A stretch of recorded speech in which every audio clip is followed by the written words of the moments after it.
I guess first and foremost, how do you find your first assessment in Norway? Oh, it's brilliant. I'm coming back for sure. I've got a little book with a few places that I've been on the bike. That, you know, one of the hard parts is we're here racing and we're always going through places and we never actually get to stop and check things out. And Norway is definitely high on my list of places to come back and do properly, see these northern lights.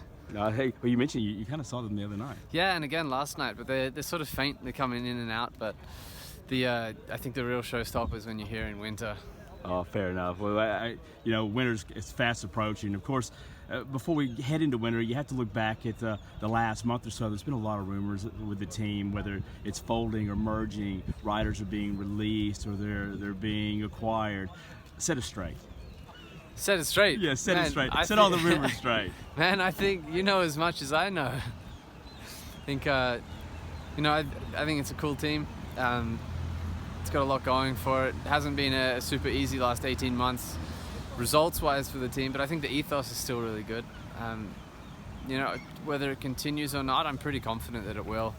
And if it doesn't continue as Katusha, I think it'll be some kind of a merger, which, also I've been on teams that have merged before with Garmin Cannondale, and I thought that was a really cool, exciting, sort of different note for that team, and I think it set it up for, the successful team that it is now. We'll see. I think in the next month, everyone will probably know what's going on, but for now, we don't. Do you have any idea about your future, or give us any hints, or tell us what it might rhyme with? It rhymes with cycling team. I've got a philosophical view on what's coming out in the next few months, and I'll be a bike rider next year. Fantastic.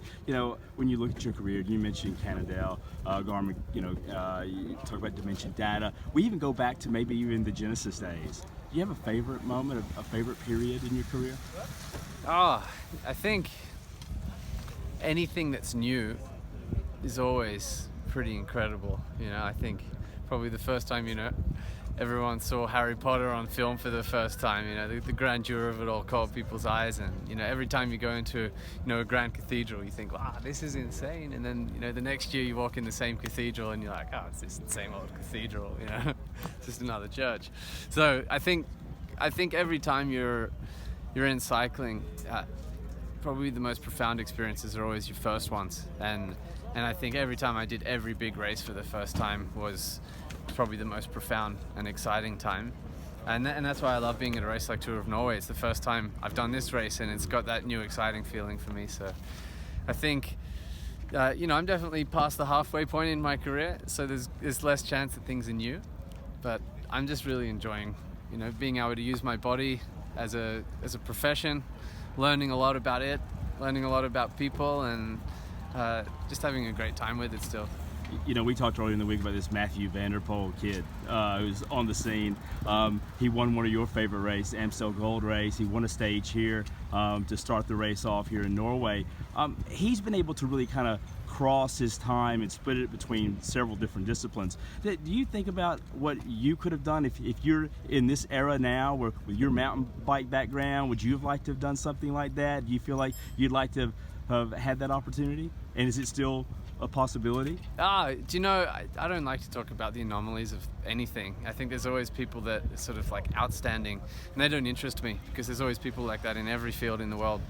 People I prefer to kind of look at and study are the ones that work hard and kind of build up, like a George Bennett. I saw him sort of just happy to get contracts year after year for the first 5 years of his career, and now he's absolutely one of the best mountain climbers in the whole world, and I fear that we're going to see some really incredible stuff and big podiums in Grand Tour races coming up. So I prefer looking and studying people like George Bennett as opposed to someone like Van der Poel, because quite frankly they're uninteresting. Winning comes so easy that I actually don't even think there's much of a human story. I think the real interest pieces in cycling, and the ones that inspire me, are the ones where people have actually gone through some really hard moments in their time, in their life and career, and I think that's really what sport is more about, as opposed to just people with incredible, unassailable talent. Last question: did you get that salmon? Did you ever get any salmon? No, we didn't get the salmon, man. But last night we had cod, which is like kind of funny because we've been seeing all these people holding up these dead fish on the side of the road. Might have seen it on TV, and they're almost like heroing these like big dead ugly fish, and we're thinking like, hope that's not what we had for dinner last night because that was on the road. So Northern Lights check, salmon.